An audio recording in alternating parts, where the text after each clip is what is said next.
Alright, look. I've been through breakups. The kind where you convince yourself distance is just a number, that love conquers geography, that FaceTime dinners somehow count as quality time. Spoiler alert, they don't. So when Alix Earle finally broke her silence about splitting from NFL player Braxton Berrios, I felt that in my soul.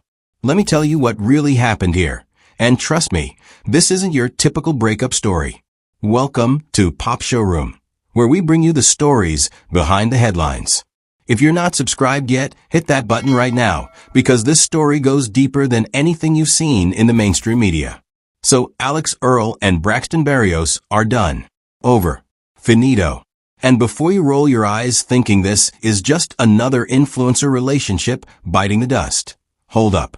Because what Alix revealed about their breakup, it's giving main character energy meets self-sabotage meets, wait for it, something that doesn't quite add up. Let's unpack this mess.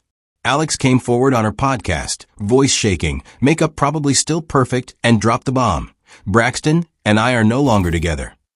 Not exactly shocking in the world of celebrity relationships, right? But here's where it gets interesting. She explained they've been doing long distance since June. June, people.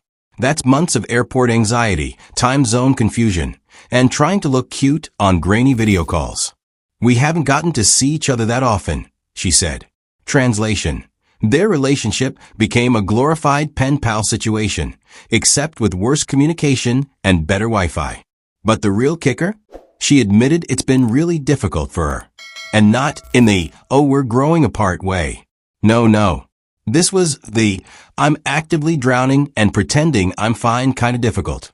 The kind of difficult where you're smiling in Instagram stories while internally screaming into the void. Now here's where things get sus.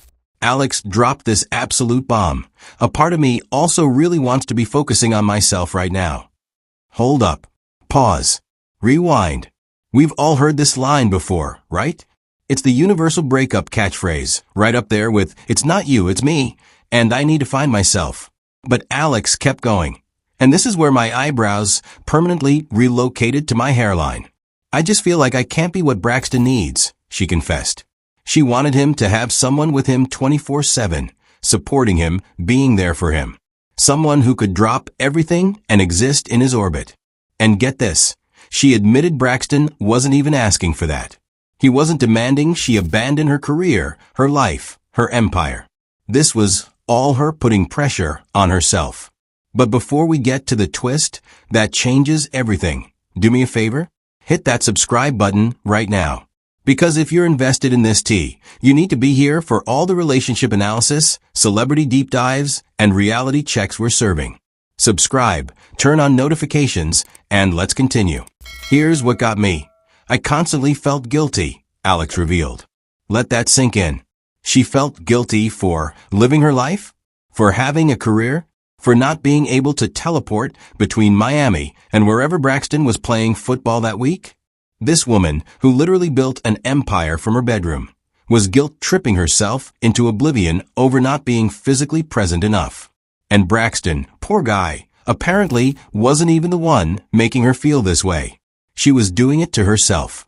It's like she wrote an entire villain arc where she was both the hero and the antagonist.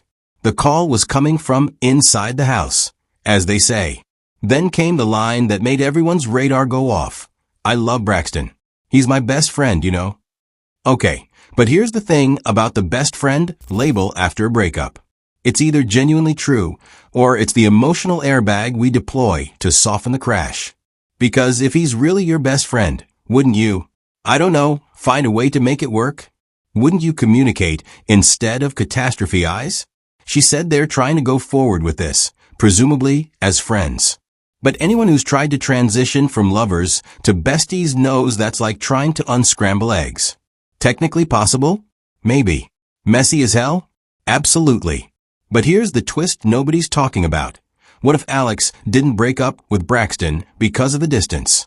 What if she broke up with him because she couldn't handle the version of herself that the relationship was creating? Think about it. She wasn't upset about what Braxton wanted. She was upset about what she thought she should be. The guilt, the pressure, the constant feeling of inadequacy. That wasn't coming from him. That was her own internal narrative eating her alive. This isn't a story about long-distance failing. This is a story about someone realizing they'd rather be alone than become someone they don't recognize. And honestly, that's both the most mature and most heartbreaking reason to end things. So yeah, Alix Earle and Braxton Berrios are done.